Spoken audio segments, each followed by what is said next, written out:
Welcome to the Social Dash Engineer podcast, the Human Element Series, episode 143. I am Chris Hadnagy, founder and CEO of Social Engineer and founder of social-engineer.org and the Innocent Lives Foundation, and been hosting this podcast since I was a wee lad in 2009. That's not true. I was still old then, but since 2009, I am joined by my favorite Scottish person on the planet, Maxie Reynolds. Thanks for joining me. Hello, thank you for letting me.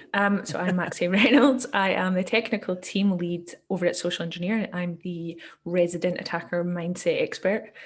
I have a background in oil and gas. I created my own personal hell by studying quantum computing. And I also have a background in stunts and information security, of course. And modeling. She hates when I mention that, but it's true. It's so true. And this episode is sponsored by the one and only Social Engineer LLC. We are a premium information security consulting and training company. Way back in 2003 is when we were founded. We like to focus on the art and the science of social engineering. That's what I love about this company, is that we really focus on the science. With this in mind, we provide education to organizations that want to take action with their employees to lead them to protection. Our services for corporations include defending against all sorts of SE attacks like phishing as a service, vishing as a service, social engineering risk assessments, and for all the information, you can visit www.social-engineer.com. Although when I say www, Ryan makes fun of me because he says that's so 2019. So anyhow, there, Ryan, I said it. Just go to www. Anyhow, a few quick announcements before we get into the awesome guests we have here today. We've had a lot of people ask some questions, so I'm going to answer them for you, which is, do you know that we run a Slack channel? We have a Slack channel devoted just to social engineering. And if you've ever been to any of our events like DEF CON Village or the SE Human Hacking Conference, then you know our rules. It's a friendly, peaceful environment where people talk about things like phishing, vishing, OSINT. We've had 5 people get new careers by joining that Slack channel. So we're going to have the Slack channel invite in the notes of this description of the podcast. But you can also just ping me on Human Hacker on Twitter or Maxie Reynolds, and we'll get you the invite for that. We want to shout out to Clutch for giving us the intro and outro music. Plus, I'm a fan, and Neil Fallon is awesome, as well as the rest of the band. I know, plot twist. I'm a fan. But go to pro-rock.com, and they did something amazing.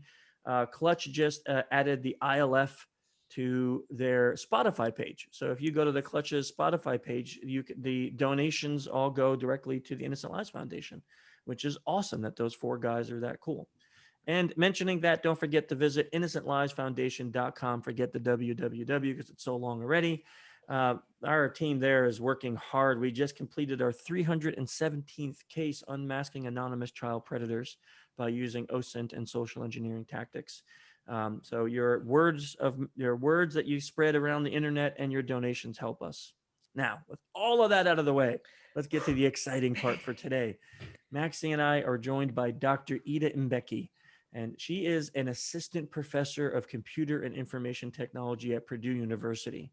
But she also is the director of cybersecure behavior lab there and the associate director of the Purdue Cybersecurity Education Training Network and Resources, which is ridiculous because that's like 3 full-time jobs. But this is what I love about her. Okay, you ready, guys? Not only is she a director of all of that and a doctor, but she focuses all of her research on cybersecure behavior, social engineering, and an InfoSec cybersecurity education policy and workforce development. I can't say enough how excited I am to have you here, Ida, to join us in the podcast today.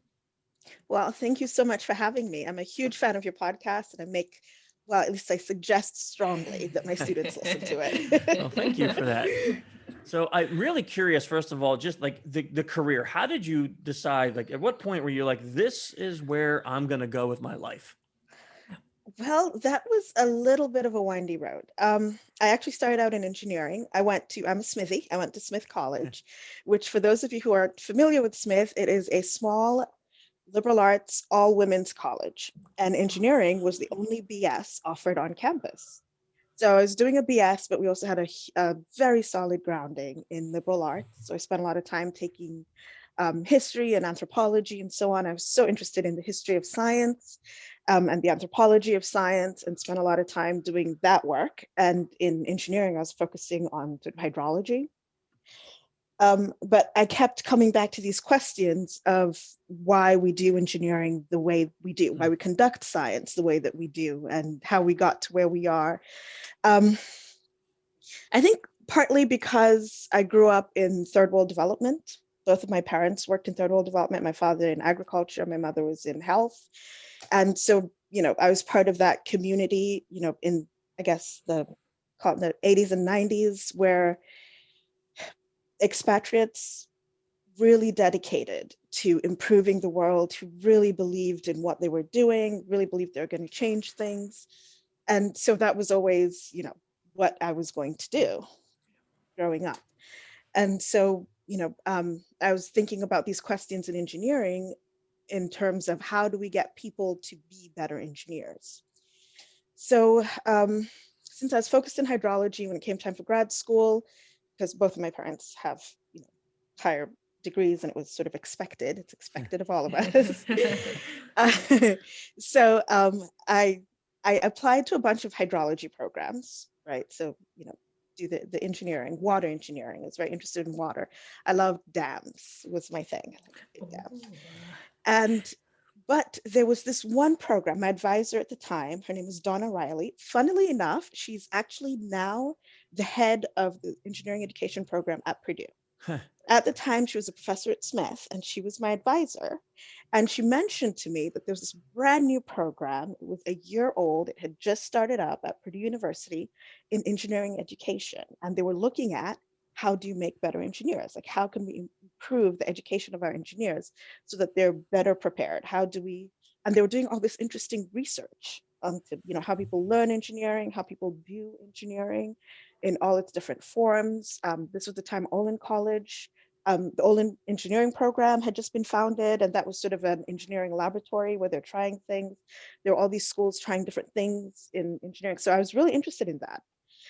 So I got into a bunch of different programs, like sort of the straight hydrology, fancy schools. And I was looking at this engineering education program. I was like, I'm going to try it. So I came to Purdue. And so I was doing my PhD in engineering education. And I was also in the ecological sciences and engineering program, which is really interesting because you take courses in something like 10 or 11 different fields. So economics and political science and philosophy and, mechanical engineering and physics and natural sciences, all these different things. And so I got this exposure to all sorts of things. And I ended up having an advisor who was a developmental and social psychologist. So that is where I ended up writing my thesis in, right? So it was based sort of in social psychology. So I was doing the social psychology work. I was thinking about wicked problems. I was doing all this policy work, right? And so when I went to do my my postdoc, it was actually a policy postdoc, right?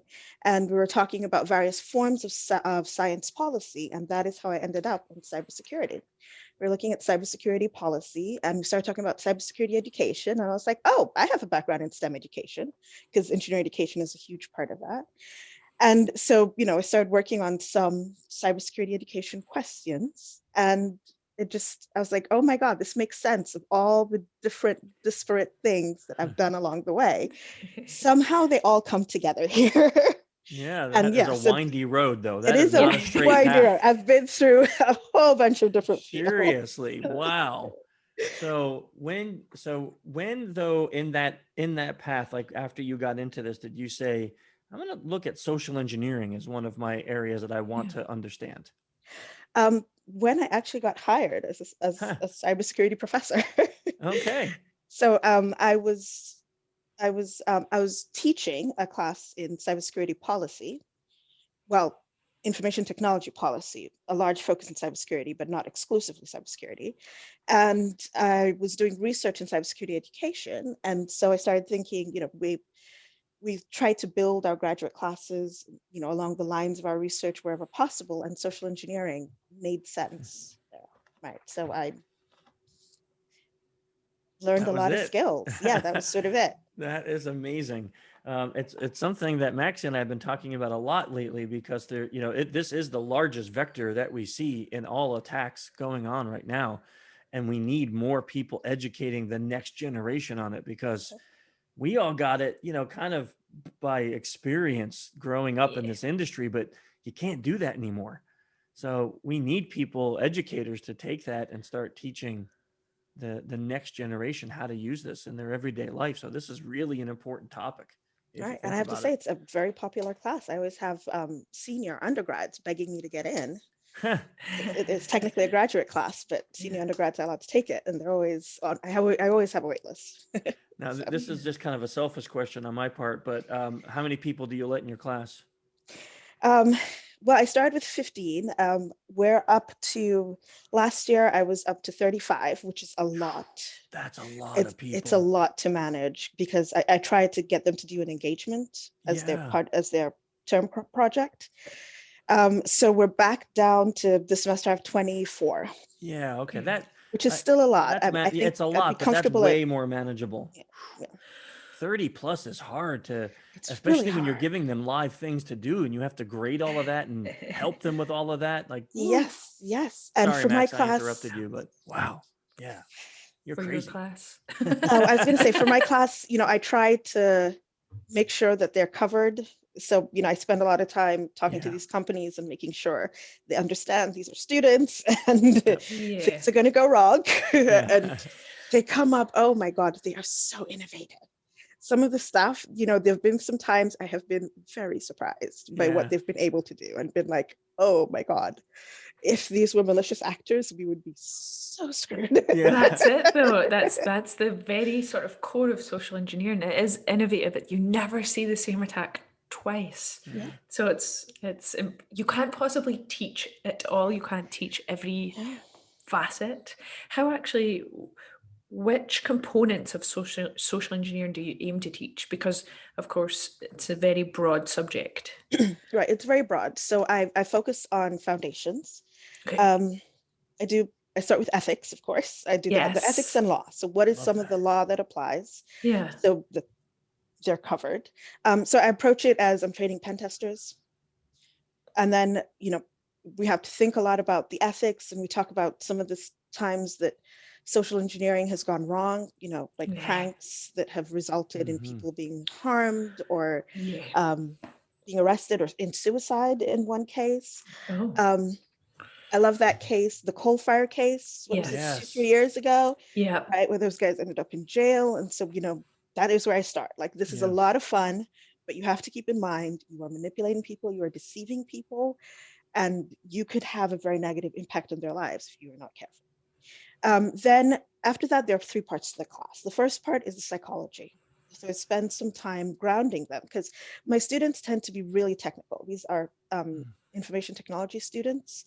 So they're either coders or they're, I guess, makers, right? So IT students, they like to build things and, work with their hands and right, they like the robots and and the networks and so on. So psychology is a little bit of it's a revelation for them. But I talk to them a lot about personality and how personality works. I talk to them about authority because that's one of the key tools. I talk to them about empathy because my own research, I've done some interviews with social engineering pen testers. And basically what I've found is that of all the tools that social engineers use, empathy seems to be the most important tool for them to be able to do their jobs. So we spend a bunch of time talking about empathy. I want to give you a big hug. That's all there is to it. Wherever you're at, I'm coming right now. I'm giving you a big hug. Her dad will get you. Our dad will get you. Dad's gonna kill me. No, but I'm still doing it. I'm taking the risk. I love this message. Keep going. I love it. All right. So so empathy, it's your most important tool in your toolbox. You got to, as much as you need to be able to do some acting and improvisation and think on your feet and, have that confidence to walk into space. I tell them you don't have to be some sort of extrovert or daredevil or anything to do this. The introverts can do this really well. Just use what you have, use what you're good at, stretch out your toolbox a little bit. But if you can talk to people, and get them to like you. If you can find something in them Yeah. that you like, they're likely to like you, right? That's part of that. People who like people that like Right, Yeah. people who like people, exactly, right?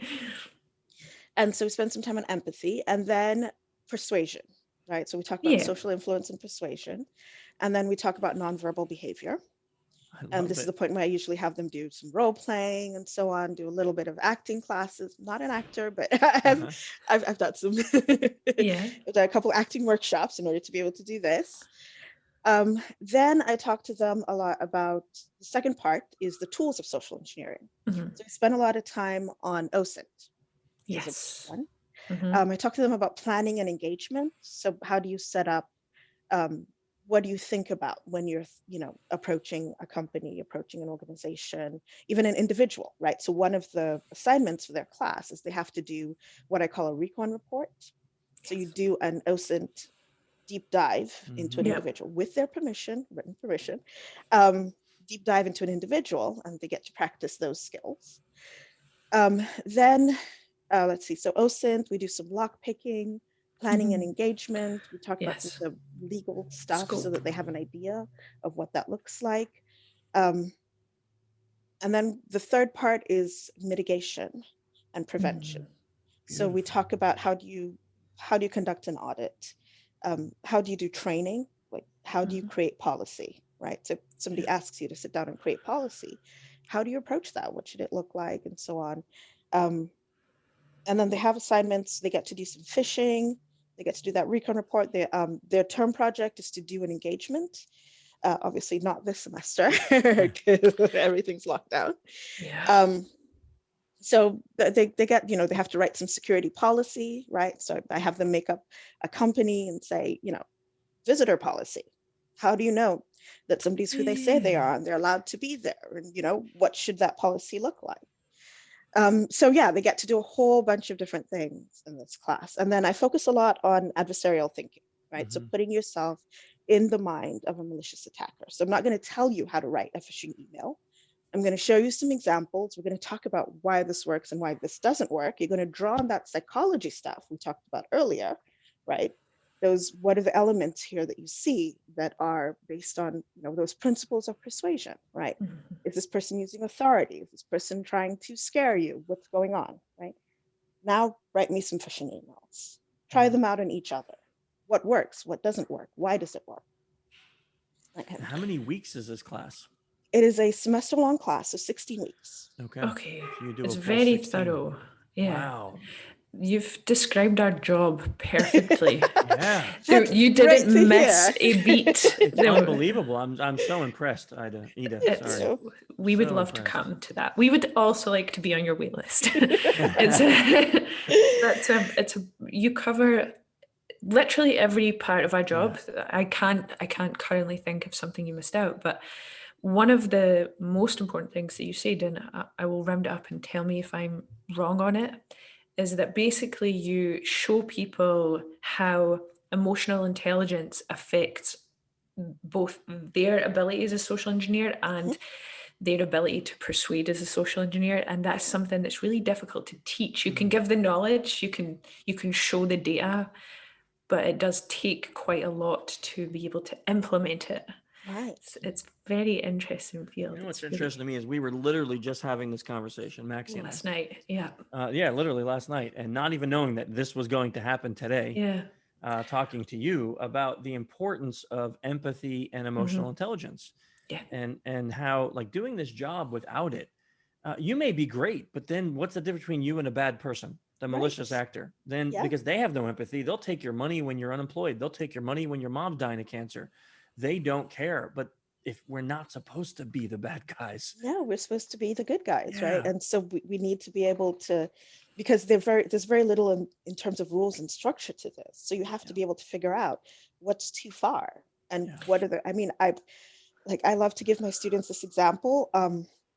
In one of my very first engagements, I pulled the race card, and to this day, I still feel awful about it. But it was so effective, right? Somebody challenged me, and I was like, oh, So are you just asking me because I'm Black, right? Mhm. They backed down right away. It was Uh-huh. so effective. But to this, like right now, I'm cringing, Yeah. thinking about it. It was such an awful thing to do, right? To that particular person, made them feel horrible. Yeah.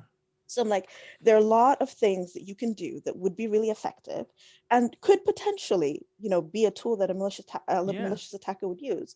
But you have to think really hard about, is this okay, Yeah. right? How am I affecting this person? Do, How do am I you going to talk make them feel about security? do you talk to the students about those things like bias, like how bias would play, like you being a Black woman in security, how would that affect you if you were going to break into a job and I was with you?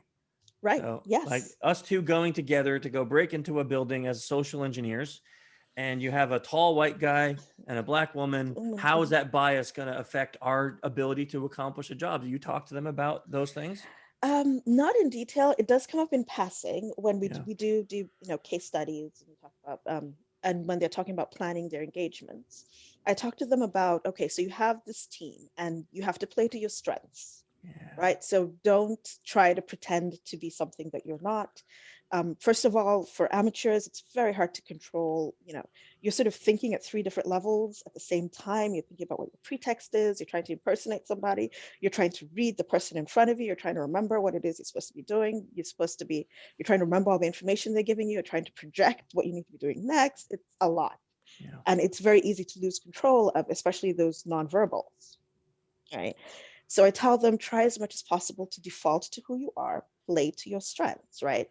Choose those impersonations that where people are going to assume things about you, right? So get a sense from other people of what they think of you, right? So I have them do, when we do personality, Mhm. get together with a group and sort of read each other, like on first impressions of Hmm. this person. What kind of person do you think they are? That kind of thing. Yeah. So I'm curious because the way you talk is so impressive. It sounds like someone who's done this, Mhm. but from your experience story, you haven't been in social Not engineering. professionally. So No, how do not you know professionally. all of this so well? Yes. I mean, I'm really I am asking a because it is odd to researcher. find. I have people who do this for a living, right? That I Mhm. know that Yeah. don't know as much as you. Yeah. That's not done it for a living, and I'm like, whoa, like we need people like that because it's not common to find someone who hasn't done it to have this level, this depth of understanding Understanding. of the science behind it. So how did you get there? Like, how did that happen? I haven't done it professionally, but I've done it for research, Uh-huh. right? So I started in sort of a lab setting and sort of doing it on my own, sort of fly by night, in a coffee shop or in a store kind of Love thing. this. And then when I started planning for students to do engagements, right? Um, I did a couple myself, and then I'd go out with my students and I do it with them. Ah, that's So awesome. that's my experience. Yeah, that is great. Yeah. I tell people all the time, if you want to practice this, that's the way to do it. Yeah. Just, you're not getting someone's credit card or checking account. You're just going to go out and No, you're talk to just people, have gonna a go out, conversation with a stranger. I love that. see So if they tell could me, get you, if they can allow you into the employee only area. I'm like, right? that's a big win, right? Yeah. It's a huge win. Huge. Get past that first. I Yeah. love it. So Yes. tell me about your research. Like, what research have you done into the human factors in cybersecurity? Okay. So with human factors in cybersecurity, the ultimate goal is that cybersecure behavior. So I my personal like philosophy here is we have a big security problem and we have a lot of cybersecurity experts working really hard on it and they're making progress and that's great. But until every individual takes responsibility for their own security and changes their mindset to security, to privacy, to our basic understanding of information, we are going to continue to have massive cybersecurity problems, Hmm. right? Mhm. So how do we get people to engage in cybersecure behavior? Right? And so I think it comes down to understanding how it is people behave, why it is they behave the way that they do, educating them in terms of what they should be doing in terms of Yeah. security, and then creating policy to sort of help with that, to make it easier. Right. And then obviously the technology, but I'm not so Yeah. invested in technology because there are a Yeah. lot of people doing that. Yeah. So yeah. So I do a lot of research on cybersecurity education. Some of it is for cybersecurity professionals, so things like secure programming. I'm on a project that does cybersecurity apprenticeships, um, lots of self-directed learning in cybersecurity, that kind of thing.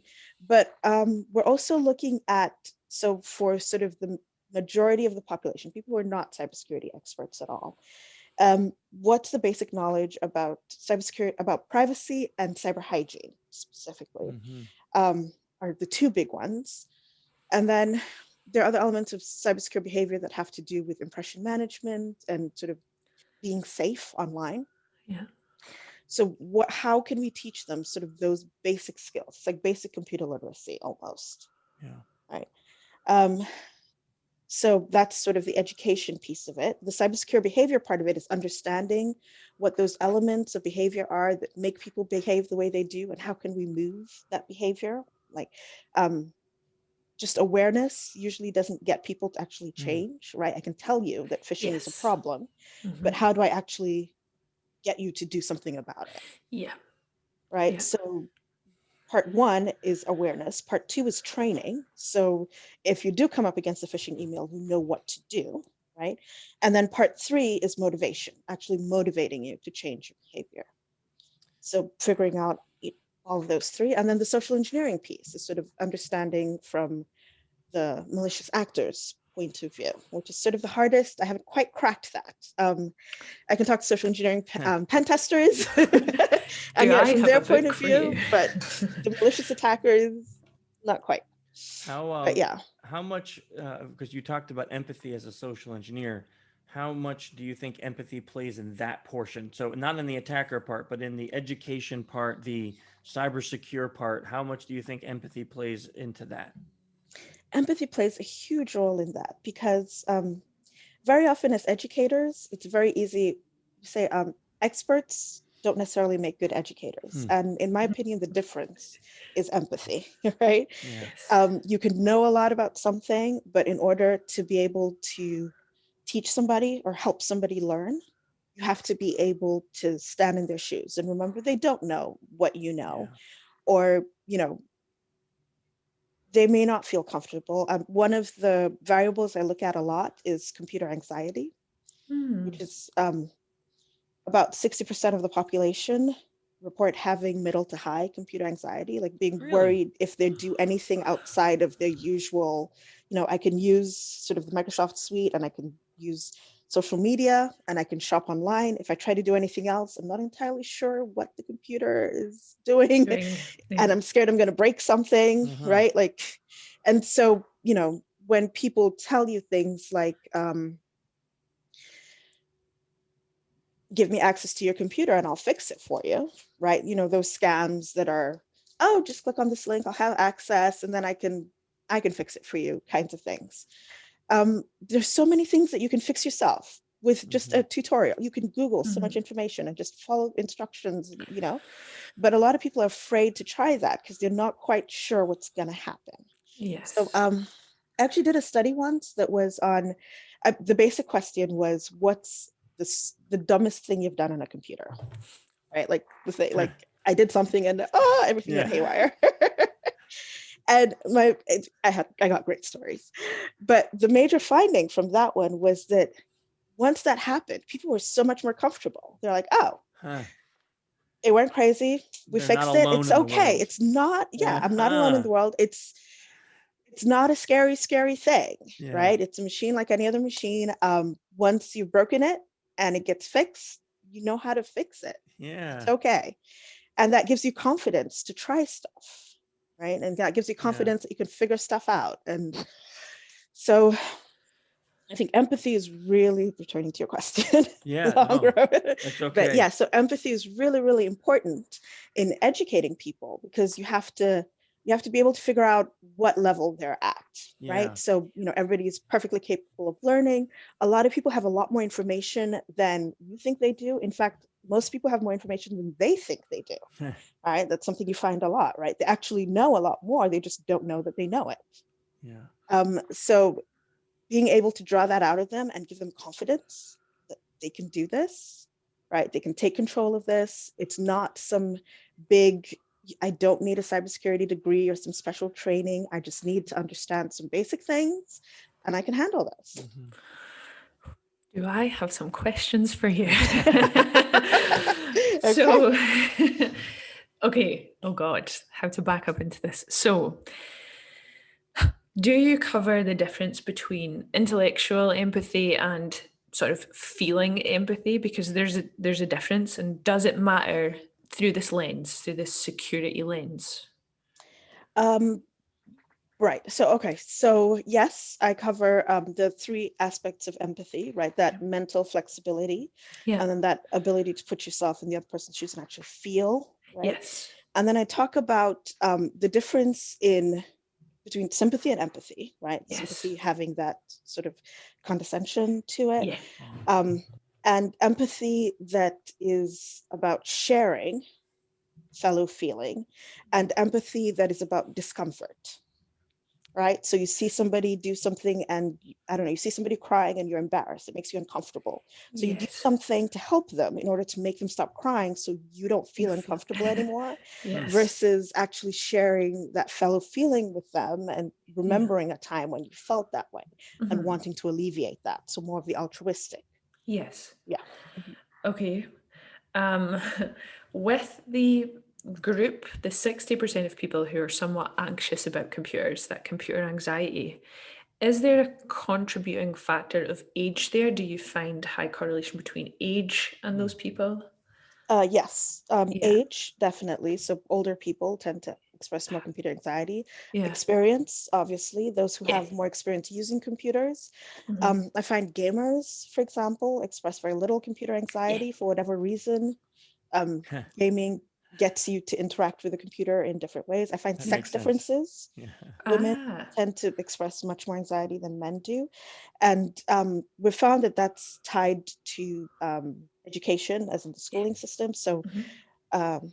not just schooling, but usually a lot of males have male parents, right, who work with computers, but very few female parents who are, Yes. right? Yeah. Hmm. So men tend to get it um, it modeled for them where women don't. And then they go to school and they're encouraged, whether explicitly or implicitly, they get the message that boys are good at computers and girls not so much. And so Mhm. we're trying to combat some of those things. Can I jump in on that one, Max, real quick? In your class, are you finding that there's more diversity both by gender and by race in your classes now? Ooh, that's a hard question. I've never thought about that. Okay. Um, Because I noticed while you're thinking, I noticed this problem in our industry. Like, people will always say how unique our company is because we're 70% women. But you find companies predominantly are white men. We don't see a lot of people of color in this industry. It's like when it happens, it's almost rare. You're like, whoa, Mhm. whoa, look at somebody. It's like a white rhino. It's like you're not like and you don't really see that. So I'm wondering if this younger generation that you're teaching, if you're seeing that diversity, so we have maybe some change to look forward to. well, I think my class tends to be a little bit more diverse than some other classes. That might be because I'm also the faculty advisor for the Women in Cybersecurity Club, Good. which, and I recruit heavily, Yes. students like to take classes with professors that they know. Yeah. They're Yeah. like, oh, I like her. She probably has a good Yeah. class going. Yeah. So but I tend to get more women in the class. It might partially be the subject matter because, there's some psychology in there, there's some policy stuff in there. But overall, I would say I'm in a college of technology that's 20% women, which Yeah. is an abysmal number. Yeah. It's Is That's it? pretty really, small. really bad. Is that And small? it's That's something small. like 20%. That means Yeah. 80% of them are dudes. No, I know the math, but I just Okay. didn't know if that was I didn't like. know if you needed. I was like, what do you mean? How is that small? That's I tiny. it's really bad. And it's something like I think 3 or 4% African American, which is Oh, also wow. really bad. Really? Yeah. So the numbers aren't great. But I think Yeah. maybe I have a little bit more in my class. Yeah. But Yeah. yeah, I was we're just curious because we're seeing more women, but not in the numbers that we need. right. And I'm Nowhere near the definitely numbers. not seeing enough people of color in this industry coming in. I mean, it's just, we just don't see it. And the class that I teach, I don't, for the ones that I know what they look like and where they're from, there's no African Americans or Black folks in the class at all. We have some Latinos. I have quite a few women, but still the diversity isn't there. It's just not not, there. I'm not seeing it. Yeah. And I think it's because for a long time, the message has been cybersecurity is a computer science Yeah. issue. You sort of need this computer science background for cybersecurity. And that's not true. We need lawyers, we need psychologists, we need educators, we need economists, we need, right? We need all, it's a wicked problem. We're not going to solve it. We can manage it, and we need to continue to manage it, and it needs to come out of every sector. So I think that message is starting to get through. So hopefully we'll see a little bit more movement. Yeah, I hope so too. Yeah, I'm definitely looking forward to the times where there is more diversity, because I think it also gives a more holistic picture for companies that hire companies who have a diverse team, that when you go and do social engineering, whether it's on the phone or it's in person, that you're getting that diversity, and it can help you pick out biases. I mean, we do this all the time with our team. Maxie and I go break into a building together. I'm in the grass getting tased by a bunch of cops, and those same cops are holding the doors open for her. I have a fake badge. Right? I have all the credentials in the world, and they're like, tase. Oh, excuse me, ma'am. Yeah, and they're like, oh man, you look like a hacker, right? Yes. He does. does. I'm like, just because I'm wearing a hoodie. I mean, come on, seriously. I tell my students the stereotype of the social engineer: you shouldn't think hacker, you should think con man. Yes. Yes. I agree with that.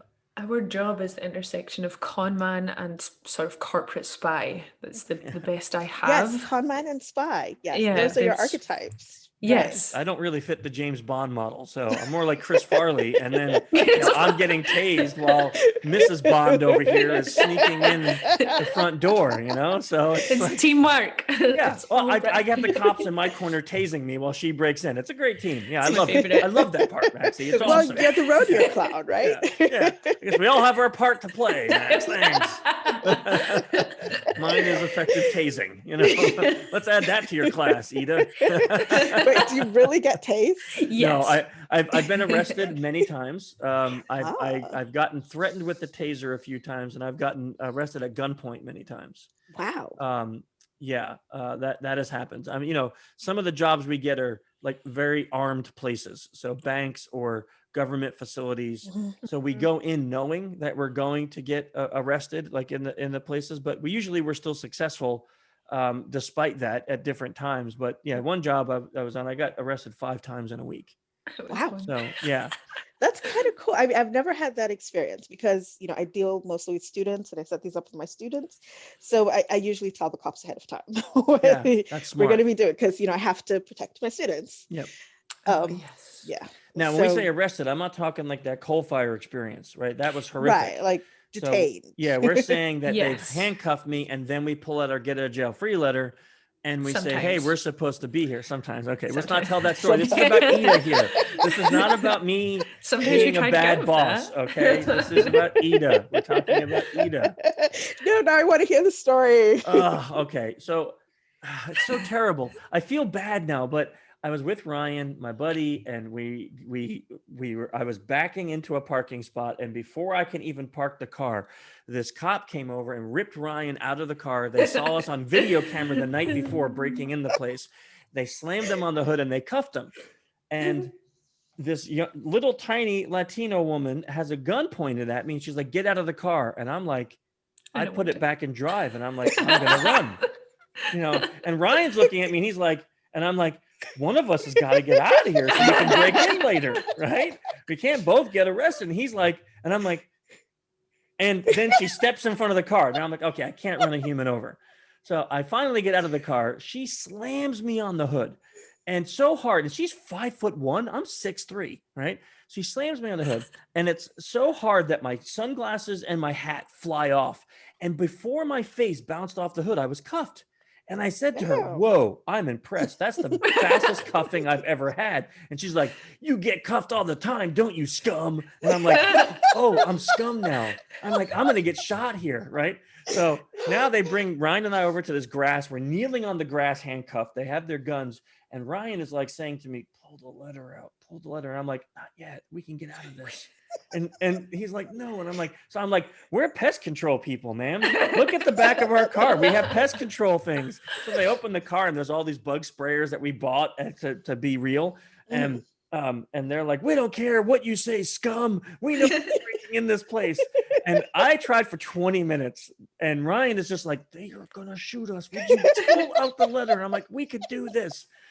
Eventually, I'm like, so what happened is I carry this knife with me. And it's a spring-loaded knife. And she said to me, do you have any weapons? And I said, no, I don't carry any weapons on me. Not thinking about the knife because it's always on me.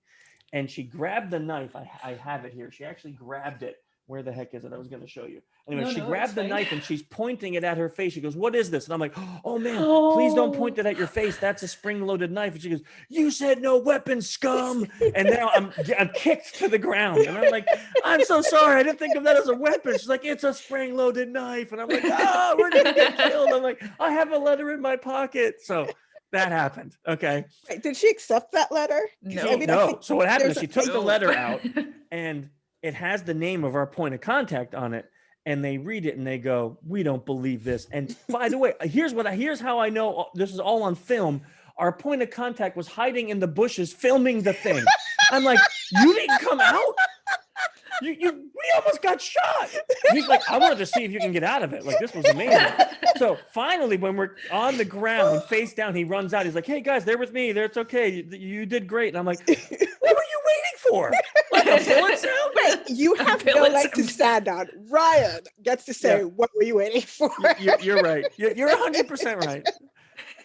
Ryan, and then that night when we got released, we broke into the place again, and then we were getting chased by a bunch of guys with automatic weapons, and I was in the car with him, and I'm driving, and we have the lights off so we could flee, and he's using Google Maps, and he's like, hey, there's a cliff coming up. Hey, there's a cliff coming up.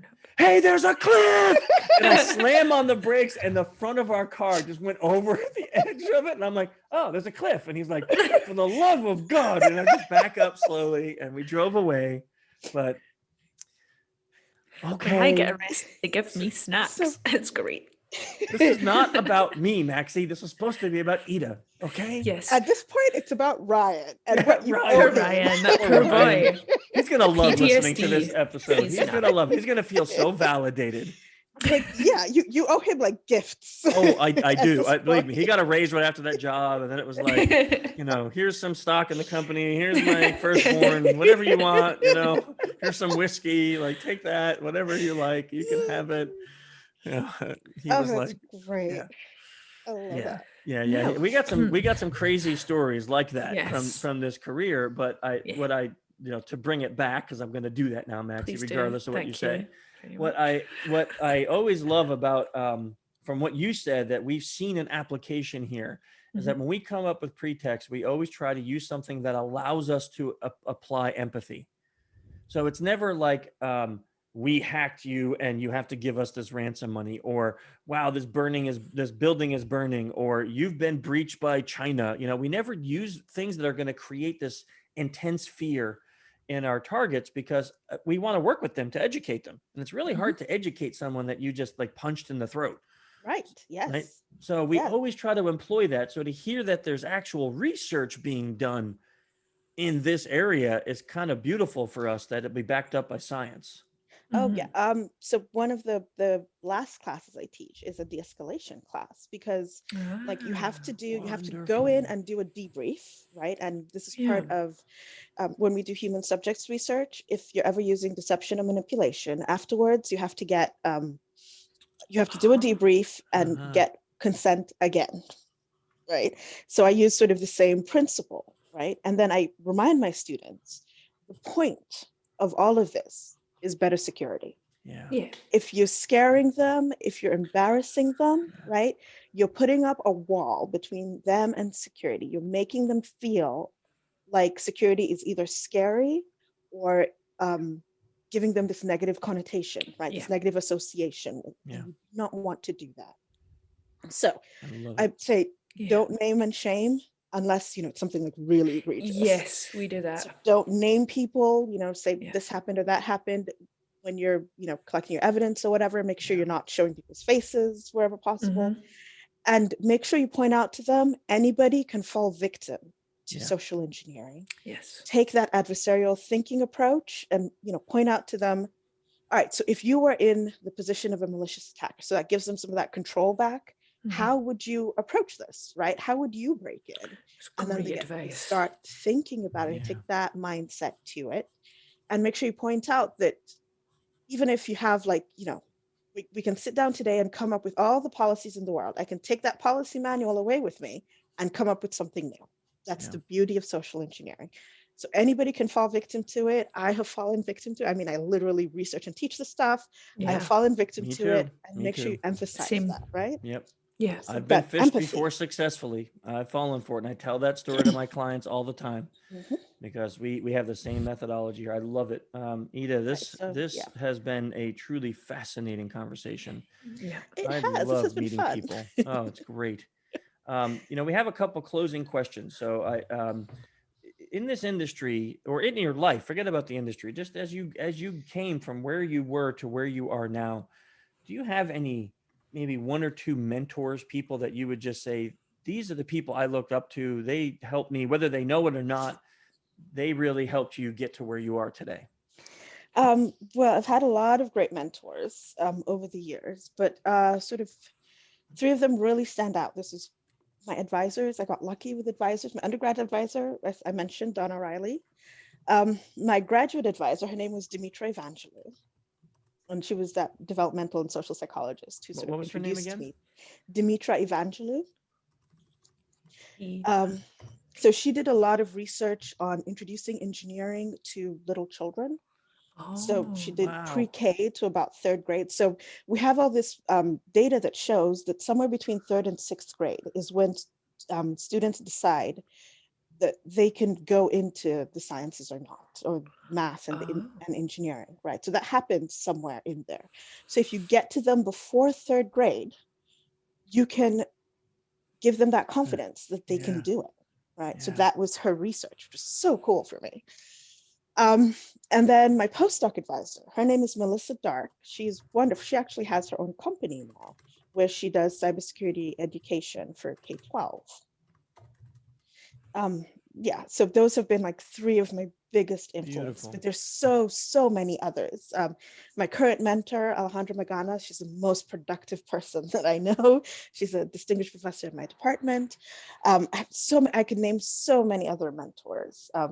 William Graziano, who's a psychologist here at Purdue, and Mark Rogers, who's been so much helped me navigate sort of how do you be an academic, right, and a scholar? Because sort of being a professor is sort of like being an entrepreneur, right? You were saying how I have so many titles and so many hats. That's sort of what it means to be a professor, right? Yeah. You have this little cottage industry and you have to raise money, and your employees are your like graduate students and undergrads, and you have to raise money to make sure you pay them, and you have to get this research out the door and these publications, and it's, and you're involved in so many things. But I gotta say, I love it.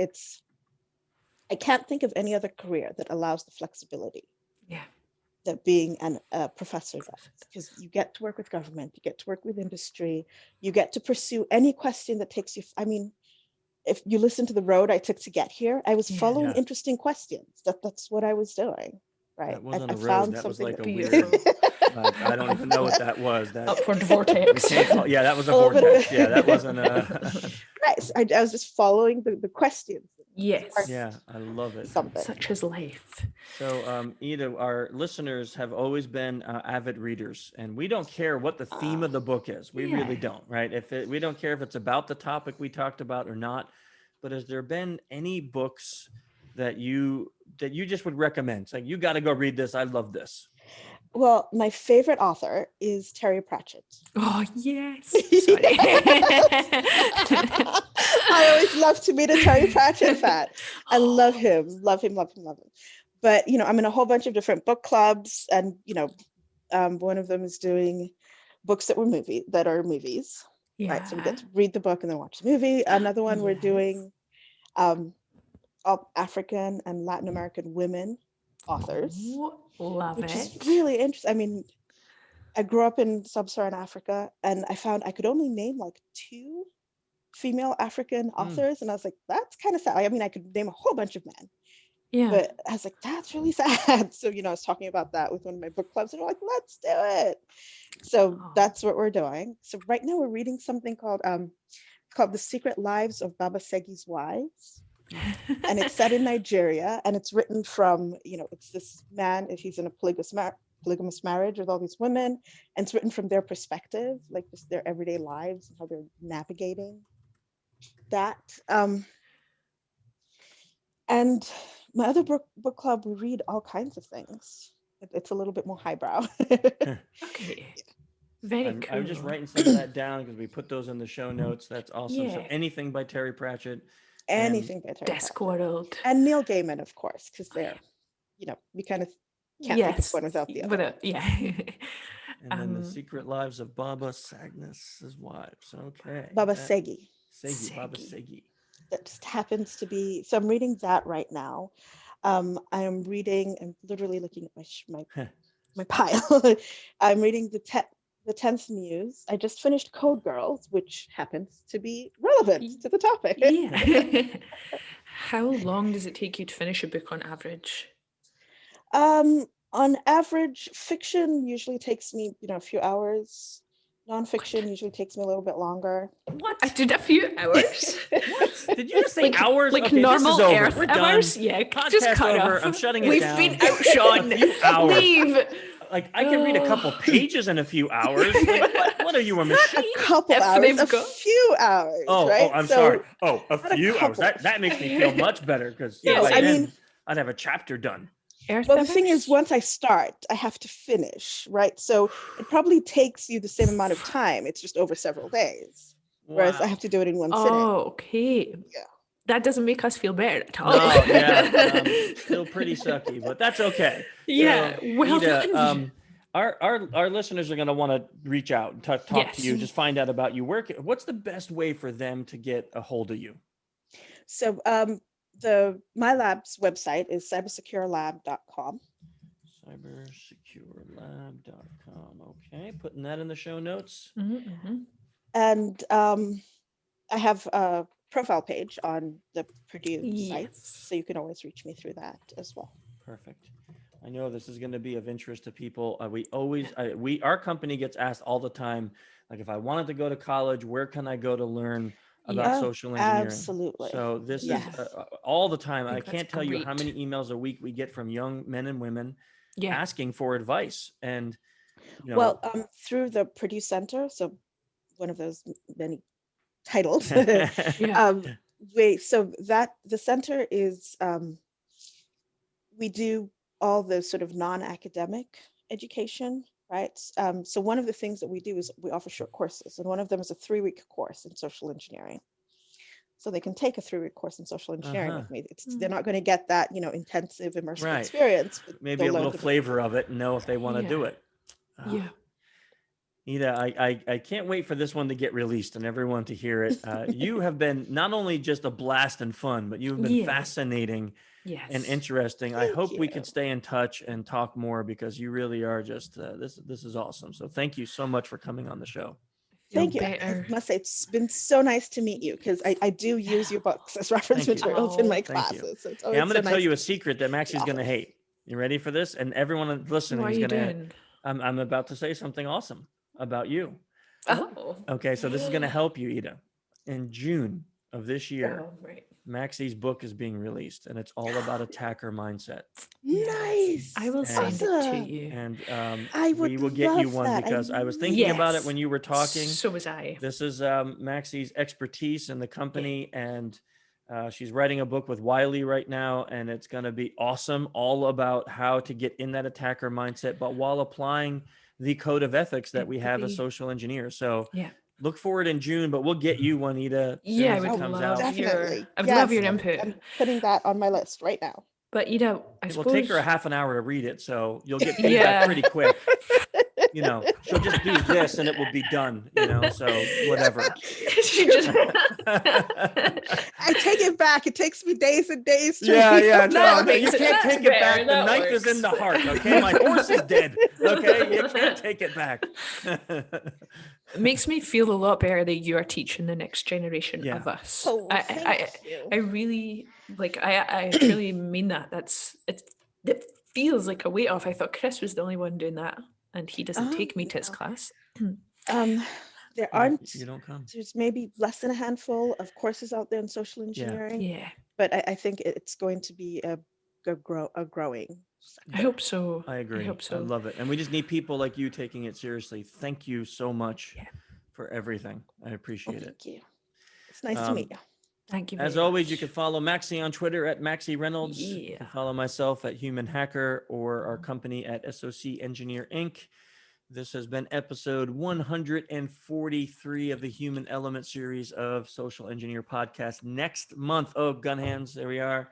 Next month on the Human Element series, we are going to be here with author of The Like Switch, Jack Schaefer. I cannot wait for that one. Yes. Looking forward to that Bye. guy being on the podcast. So we will see you all next month. See ya. See ya. All right.